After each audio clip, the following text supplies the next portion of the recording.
आप कहते हैं कि हम टेंशन में हैं महाराज जी, बड़ी टेंशन है, टेंशन भी है, और आप कहते हैं कि हमारी गाड़ी भगवान चला रहे हैं, हमें भगवान पे भरोसा है। या तो भरोसा होगा या तो चिंता होगी, दोनों एक साथ कभी नहीं हो सकते, है ना। गाल भी फूल जाए, ठहाका भी लग जाए, दोनों एक साथ नहीं हो सकते। या तो टेंशन है, आपको टेंशन है तो भरोसा नहीं है, और भरोसा होगा तो फिर चिंता नहीं होगी। आप लोग क्यों नहीं भगवान पे भरोसा करते, क्यों नहीं भगवान पे विश्वास करते? महाभारत के युद्ध से क्यों नहीं सीखते? जैसे अर्जुन ने अपनी गाड़ी भगवान को सौंप दी, क्यों ना आप लोग भी अपने जीवन की गाड़ी भगवान को सौंप कर निश्चिंत हो जाओ, जो करेंगे भगवान करेंगे। मारने वाला है भगवान, बचाने वाला है भगवान। मारेगा भी वही, बचाएगा भी वही, भूखा भी वही रखेगा और पेट भर खवाएगा भी वही। तो जब सब उसी को करना है तो फिर आप चिंता किस बात की करते हैं? अच्छा ये बताओ, आपका सोचा कुछ होता है? आपका सोचा होता है क्या? आपने सोच लिया कि ऐसा हो जाए तो हो जाएगा क्या? जब आपका सोचा कुछ नहीं होता, आपका चाहा कुछ नहीं होता, तो हम कहते हैं आप सोचो ही क्यों? क्यों सोचना है? सब भगवान कर रहे हैं, उन्हीं को करने दीजिए, हम तो देखो निमित्त मात्र हैं। बार बार मैं इन शब्दों को दोहराता हूं ताकि आपको किसी भी प्रकार से समझ में ये बातें आ जाएं। हमारी सफलता के जिम्मेदार कौन है? भगवान चाह रहे हैं कि आप जीत जाएं, इसलिए जीत गए। यदि आप हार गए हैं, असफल हैं, तो ये सोचो कि ये भी ईश्वर की मर्जी है। उसकी मर्जी में यदि चलो वो मुझे असफल ही रखना चाहता तो मैं उसकी मर्जी में खुश रहूं। जैसे भगवान रखें, जैसे रखें राम जी, रहना चाहिए, और सीताराम सीताराम कहना चाहिए। हर हाल में खुश रहने की आदत बनाओ, टेंशन मुक्त रहो, चिंता मुक्त रहो, जो करेंगे भगवान अच्छा करेंगे। एक पिता को चिंता होती है, महाराज मेरी बेटी सयानी हो गई है, बताओ मैं शादी करूं, लड़का ही नहीं मिल रहा है, महाराज जी बड़ी टेंशन है, बेटी का विवाह कैसे होगा? भाई लड़का देखो तुम मन लगा के, कर्म तुम करो मन लगा के, चिंता ना करो, जब समय होगा अपने आप हो जाएगी। तुम कर्म करते रहो लेकिन चिंता ना करो। आप लोग चिंता करने लग जाते हैं। भैया को जगाइयो जरा। चिंता नहीं, चिंतन करना है। क्या करना है? क्या करना है मेरी मां? चिंतन। जो करने वाले हैं वो कौन है करने वाला? पितामह भीष्म ने प्रतिज्ञा ले ली, कल के युद्ध में पांडवों को मार डालूंगा। ये प्रतिज्ञा किसने ली थी महाभारत में? भीष्म पितामह ने। द्रौपदी दौड़ी दौड़ी रात्रि के 11 बजे आई, अरे कन्हैया सुन रहे हो, मेरे पतियों को मारने की प्रतिज्ञा पितामह ने ली है, बताइए मैं क्या करूं? भगवान बोले तू जान, तेरे पति जाने मैं क्या करूं, मैं तो युद्ध लड़ ही नहीं रहा हूं। द्रौपदी बोली मेरे पतियों की, पितामह की प्रतिज्ञा कभी अधूरी नहीं होती, पितामह सदा अपनी प्रतिज्ञा को पूरी करते हैं।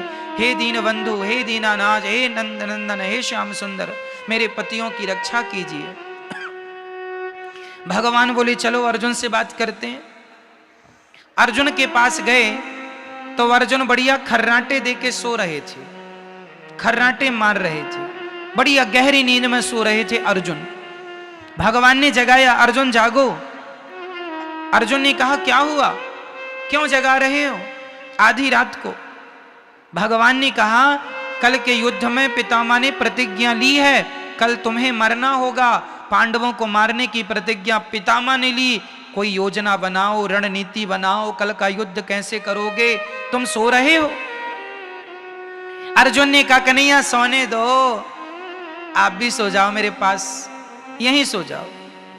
भगवान बोले क्यों, तुम्हें नींद आ रही है? कल के युद्ध में, कल निर्णायक युद्ध होने वाला है। पितामह भीष्म की प्रतिज्ञा कभी झूठी नहीं होती। अपने बचाव की कोई प्लानिंग क्यों नहीं करते? अर्जुन ने मुस्कुराते हुए कहा, कन्हैया, जिसके रक्षक आप हो। क्या आपके घर में भी कोई ना कोई हमेशा बीमार रहता है? पैसा आता है लेकिन टिकता नहीं, तो आप सभी के लिए एक सुनहरा मौका। गहन अध्ययन के बाद एक ऐसी ई बुक तैयार की गई है जो घर की हर समस्या का समाधान देती है, जैसे घर में लगातार बीमारी बने रहने के कारण और उपाय, पैसों की तंगी, भूत प्रेत व नकारात्मक ऊर्जा से बचने के गुप्त उपाय, बार बार काम बिगड़ने की असली वजह और भी हजारों परेशानियों का समाधान वास्तु नियमों से बताया गया है। और कुछ ऐसी गलतियां जो अनजाने में महिलाएं करती हैं, जो पूरे घर का नाश कर देती हैं। इसके साथ ही इसमें बताया गया है घर का वास्तु दोष कैसे पहचानें और उसका सटीक समाधान क्या है। इस ई बुक की असली कीमत है 329 रुपए, लेकिन अगर आप अगले 20 मिनट के अंदर पेमेंट करते हैं तो आपको 55% डिस्काउंट के साथ मात्र 149 रुपए में मिलेगी। इसके साथ एक ई बुक और एक चैटबॉट, जिन दोनों की कीमत 548 रुपए है, वो भी आपको फ्री मिलेगा। इसे खरीदने का लिंक डिस्क्रिप्शन में दिया गया है, तो देर ना करें, इस मौके का फायदा उठाएं और मात्र 149 रुपए में घर को भाग्यशाली बनाएं। उस व्यक्ति को चिंता करने की क्या जरूरत है? हम तो निश्चिंत सो रहे हैं, आपके भरोसे सो रहे हैं। हम तो आपके भरोसे सो रहे हैं कि हमारे रक्षक तो भगवान श्री कृष्ण हैं। आपके होते हुए पितामह हमें मार डालेंगे क्या? ये अर्जुन का क्या था? ये अर्जुन का क्या था? देखो, जहां विश्वास पुष्ट है, जहां विश्वास अधिक है, क्या वहां चिंता है? और जहां चिंता है मतलब वहां विश्वास।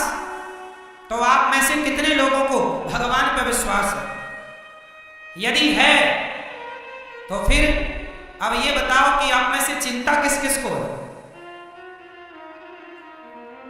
मेरी मां, चिंता नहीं, सौंप दो, अब सौंप दिया इस जीवन का सब भार तुम्हारे हाथों में है। जीत तुम्हारे हाथों में है, हार तुम्हारे। कर्म करना हमारा काम है, कर्म करना हमारा काम। कर्म हम करें, उसका परिणाम क्या होगा ईश्वर जानते हैं। इसलिए निश्चिंत हो जाओ भगवान के भरोसे, टेंशन नहीं, चिंता। अगर आपके घर में पैसा बहुत आता है लेकिन टिकता नहीं तो रुकिए, क्योंकि गुरुजी और उनकी टीम ने मिलकर एक ऐसी बुक तैयार की है जो घर की हर परेशानी का हल बताती है, जैसे लगातार बीमारी रहना, पैसों की तंगी, भूत प्रेत बाधा और पूरे घर का वास्तु दोष, और ऐसी गलती जो घर की सुख शांति रोककर घर को बर्बाद कर देती है। इस बुक को लाखों लोगों ने अपनाया है और अपने घर का माहौल और भगवान की कृपा से 55% डिस्काउंट के साथ 329 रुपए की यह बुक आज सिर्फ 149 रुपए। तो इसे खरीदने के लिए देर है, क्योंकि ऐसा मौका आपके सामने दोबारा नहीं। अगर आपने इसे एक बार पढ़ लिया और इसमें बताए गए आसान उपाय घर में लागू कर लिए, तो आपके घर का भाग्य पूरी तरह से बदल जाएगा। तो देर क्या, आज ही क्लिक करें और ऑर्डर करें अपने घर की सुख शांति और खुशहाली के लिए। लाइक, शेयर, सब्सक्राइब करें और कमेंट्स में राधे राधे लिखना ना भूलें। क्यों? तुम्हारा कुछ भी नहीं है। तुम्हारी ग्रोथ जो दिन दिन होती है वो तुम्हारी मर्जी से नहीं होती, ईश्वर की मर्जी से होती है। इसलिए सब ईश्वर के अधीन है। भगवान का चिंतन करना सीखो, भगवान पर विश्वास करना सीखो, भगवान के चरणों में आत्मसमर्पण करना सीखो। जब आप समर्पण कर देंगे तो आपकी गाड़ी भगवान ही चलाएंगे, उनके भरोसे खुश रहा करो बस। हम लोग अहंकार कर लेते हैं, जरा सा कमाने लग गए, जरा सा पैसा कमाने लग गए, हम कमा रहे हैं, हम पैसे वाले हैं, हम ये हैं वो हैं। अहंकार तो देखो आदमी का, आजकल का आदमी ना ऐसे चलता, कैसे ऐसे अकड़ देखो जरा, ऐसे चलता है जैसे ये राजा हो, सब इसके गुलाम हैं। आप लोगों के पास कितना पैसा है? 10 लाख, 20 लाख, 1 करोड़, 10 करोड़, 50 करोड़, 1 अरब, 10 अरब, 100 अरब, कितना? जितना बोल रहे हैं इसी के अंदर होगा जो भी होगा।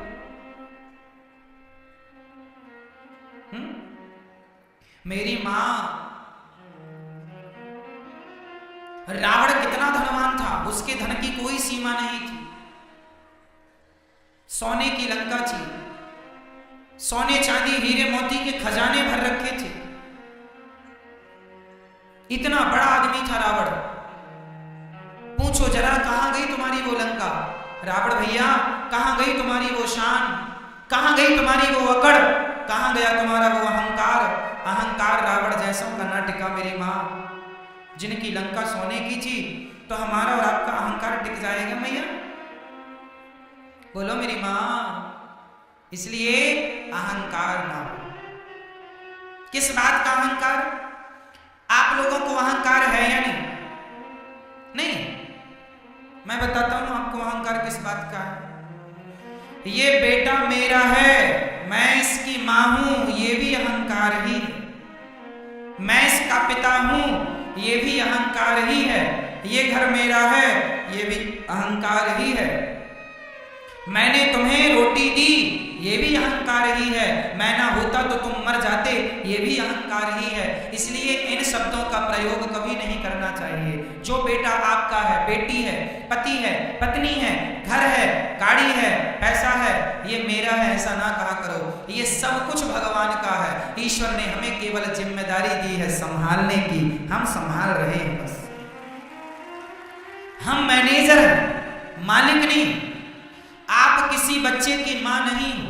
ये जो आपका बेटा है, ये आपका बेटा है ना मेरी मां। आप कहती हो ये बेटा मेरा है, तुम केवल इसलिए तो कहती हो मेरा बेटा क्योंकि तुमने 9 महीने गर्भ में रखा है। 9 महीने गर्भ में रखने से आपने कह दिया ये बेटा मेरा है। लेकिन जिस परमात्मा ने तुम्हारे बच्चे को आंखें दी हैं, आंखों की कीमत जानते हो बाजार में कितनी होगी? आंखों के इलाज में करोड़ों रुपए लग जाते हैं। जिनके इलाज में करोड़ों लग रहे हैं, उन आंखों की कीमत क्या होगी? ये अनमोल रत्न है। परमात्मा ने आंखें दी, परमात्मा ने सुनने को कान दिया, परमात्मा ने चलने को पांव दिया, परमात्मा ने खाने को बोलने को मुंह दिया। सब ईश्वर ने दिया। तुमने तो केवल 9 महीने पेट में रखा। तो पेट में रखे हो इसका इतना अहंकार कि ये मेरा बेटा है। तुम्हारा बेटा पैदा होए तुरंत भगवान को सौंप दो, हे नाथ ये आपकी संपत्ति है, आपको सौंप रही हूं, ये आपका है, आप जानो, आपका काम जानो। हाँ, मैं यदि आपने मुझे मां बनाया है तो मैं इसको मां बन करके इसकी जिम्मेदारी पूरी करूंगी। इसे नहलाना, धुलाना, खिलाना, पिलाना, संस्कार देना, खड़ा करना, ये मेरी जिम्मेदारी है। जिम्मेदारी निभाओ। ये ना हो कि ये मेरा है, ना, ये सब भगवान का है। बेटी तुम्हारी नहीं, बेटा तुम्हारा नहीं, सब किसका है? सब पर किसका अधिकार है? तुम्हारा था तो छोड़ के चला गया, रोक लेते ना। तुम्हारा था तो इसका मतलब तुम्हारा तो था ही नहीं। तुमने तो झूठा अहंकार बना लिया ये मेरा। यही बात अपने पिता को, मतलब हर बाप को याद रखनी चाहिए। कोई तुम्हारा नहीं। जिस घर में आप रहते हो वो घर आपका नहीं। भाव ये बना के चलो कि वो घर भगवान का है। संपत्ति सब रघुपति के यानी, सब भगवान का है। तो फिर हम कौन हैं? हम तो भगवान के घर में किराएदार हैं, हम ईश्वर के किराएदार हैं। ये भावनाएं बन जाएं तो आप अपने घर में नहीं, आप स्वर्ग में रहेंगे, ऐसा आपको लगने लगेगा। हमारा घर स्वर्ग है। भगवत भाव से रहना सीखो तो सही। आजकल आदमी, अच्छा ये बताओ, बैंक का मैनेजर जो होता है, बैंक में यदि 1000 करोड़ रुपए रखा तो बताइए क्या वो पैसा बैंक, क्या वो पैसा मैनेजर का है? बोलो मेरी मां। नहीं, वो पैसा मैनेजर का नहीं है, पर देख रेख किसकी है? देख रेख मैनेजर की है। हिसाब किताब करेगा कौन? मैनेजर। देख रेख मैनेजर की है। मैनेजर बैंक में मैनेजमेंट के लिए होता है। मैनेजर मालिक नहीं है, मालिक तो गवर्नमेंट बैंक की। मैनेजर केवल वो मैनेजर लाखों लेता है, लाखों देता है, लेकिन लाखों लेने में और लाखों देने में उसका कुछ भी नहीं। क्यों जी? सही है। वो एक मैनेजमेंट के लिए है, उसका नहीं है, पर काम वही करता है। उसी प्रकार तुम्हारे घर में जो तुम्हारा बेटा, बेटी, पति, पत्नी, घर द्वार, फैक्ट्री, मकान, दुकान जो है, सब कुछ भगवान का है। पर तुम मैनेजर बनके तुम मैनेजमेंट करो, तुम संभालो, जिम्मेदारी तुम निभाओ। जैसे बैंक का मैनेजर बैंक को संभालता है, लेकिन वो ये नहीं कहता कि ये बैंक मेरी है। वो ये नहीं कहता कि ये बैंक उसी तरह आप ये ना कहो कि ये पत्नी, ये पति, ये परिवार मेरा है, ये कहो कि ये सब भगवान का। संभालना आपको ही है, पर अहंकार रहित होकर, अहंकार से मुक्त होकर संभालना है। ये संपत्ति सब रघुपति के आई, सब कुछ किसका है? अरे और तो सब ठीक है, पति पत्नी। फिर भगवान के पास गए, प्रभु क्या क्या है? भगवान बोले 100 ग्राम पुण्य है, अब एक काम करो, जाओ तुम। आज हमारी अब बढ़िया भगवान ने जयपुर में बढ़िया आप लोगों को भेज दिया, जाओ 100 ग्राम पुण्य लेकर के। आज जितनी माएँ बहन आप लोग यहाँ बैठे हो ना, सब 100 ग्राम पुण्य लेके आए हो, इसलिए बढ़िया दाल रोटी सब्जी खा रहे हो, मौज से पनीर भी खा रहे हो और मौज कर रहे हो, बढ़िया पहन रहे हो, बढ़िया नोट गिन रहे हो। ये बढ़िया आपका पुण्य है।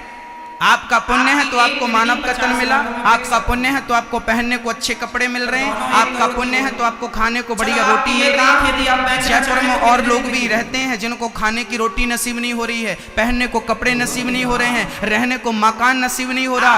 आपका 100 ग्राम पुण्य था इसलिए सब कुछ मिल रहा है, उन बेचारों का 10 ही ग्राम पुण्य था इसलिए फुटपाथ पे पड़े हैं। 1 करोड़ मिल जाएंगे आपको एक आंख। किसी का 100 ग्राम पुण्य है तो आप जैसे दिखते हैं, जिनका 10 ग्राम पुण्य है फुटपाथ पे पड़े हैं, और किसी का 250-300 ग्राम पुण्य हो जाए ना तो वो टाटा बिरला के घर पैदा हो जाते हैं। तो ये जो करोड़ों की प्रॉपर्टी है आपकी, सोने के झूले में झूलते हैं, सोने की चम्मच में दूध पीते हैं, क्या ये प्रॉपर्टी भी आपकी है? कई बार एक सज्जन बोले, गुरुजी हम पिछला जन्म नहीं मानते, शरीर हमारा, हम अगला जन्म भी नहीं मानते। मत मानो, चूल्हे में जाओ, ये मेरा नहीं। अपने आप को सदा सबसे आपके मानने और ना मानने से होता क्या है भाई? मत मानिए ना, ये बात सच है, मैं इसका सबूत दे रहा हूं। यदि आप कहते हैं कि मैं पाप और पुण्य नहीं मानता, ठीक है, 2 मिनट के लिए मैं आपके संग सहमत हूं। अहंकार शून्य। ये बताइए, एक ही दिन में 2 बच्चे पैदा होते हैं, एक ही दिन में, एक ही मुहूर्त में 2 बच्चे पैदा होते हैं, तो हमारी असलियत लोग नहीं। हाँ, एक बच्चा बड़े आदमी के घर पैदा होता है, सोने की चम्मच में दूध पीता है, सोने के झूले में झूलता है, और दूसरा बच्चा फुटपाथ पे पैदा होता है। मम्मी एक साड़ी का पल्लू इस पेड़ पे बांधती है, साड़ी का दूसरा छोर उस पेड़ पे बांधती है, उस साड़ी का झूला बना के झूलाती है। अब बताइए, एक ही टाइम पे 2 बच्चे पैदा हुए, उन बच्चों ने जन्म लेते ही कौन सा पाप कर लिया जो फुटपाथ पे पैदा हुआ, और दूसरे बच्चे ने कौन सा पुण्य कर लिया जो अमीर के घर पैदा हो गया? आप बताइए। जो हम लोग बड़ी बड़ी बातें एक ही समय पर 2 बच्चे पैदा होते हैं, एक अमीर के घर, वो पैदा होते ही अमीर बन जाता है, राजकुमार बन जाता है, और एक गरीब के घर पैदा होता है तो बदनसीब हो जाता है। ये बदनसीब सोने की, ये इसे झूला भी लोहे का नसीब नहीं हुआ। इन बंगलों से अब बताइए ये क्या है? ये पिछले जन्म का तुम्हारा पुण्य था। यदि 100 ग्राम पुण्य था तो बढ़िया जीवन मिलेगा, पुण्य थोड़ा कम था, थोड़ा हल्का वाला मिलेगा। भाई मार्केट में हर प्रकार की चीज मिलती है, आपका तो बजट बताओ।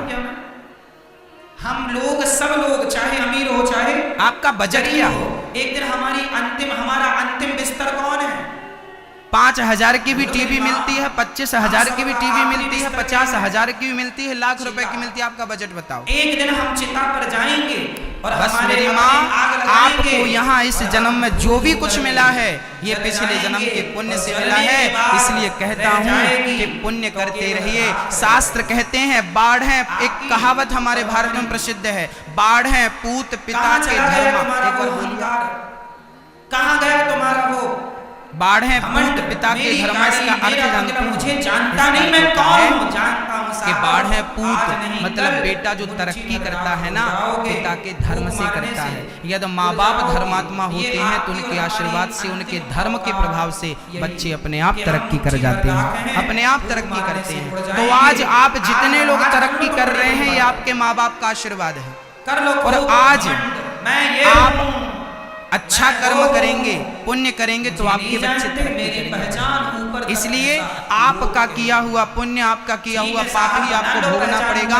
कई लोग कहते हैं भाग्य में होगा तो मिलेगा, भाग्य में होगा तो मिलेगा। अरे भाई साहब, भाग्य क्या होता है? भाग्य को हम स्वयं बनाते हैं। कई लोग बोलते हैं किस्मत में होगा मिलेगा, किस्मत। अरे भाई समझिए, किस्मत चीज क्या है, ये भाग्य चीज क्या है, इसको समझिए तो खोपड़ी में डालिए इसको। पहले क्या होता है कि जब हम ना सम्मान में उलझो, भगवत चिंतन करते रहो, वसीयतनामा तैयार करते हैं। तो क्या होता है वहां पर ना एक टाइप करने वाला होता। आप आजकल तो पहले के जमाने में मशीन होती थी, खट खट खट खट टाइप करना पड़ता था। वहां पे आपके 100 रुपए के स्टाम्प पे आपको बोलना पड़ता था साहब ये लिख दो, फलानी जमीन फलाना प्लॉट फलाने बेटे के नाम, वो लिखता जा। आप जो बोलेंगे वो लिख देगा, ऐसा तो नहीं कि अपने मन से लिख देगा। लाइक जो शेयर, आप सब्सक्राइब करो बोलेंगे और कमेंट्स में वो राधे राधे लिखेगा। लिखना ना भूलें। ऐसे ही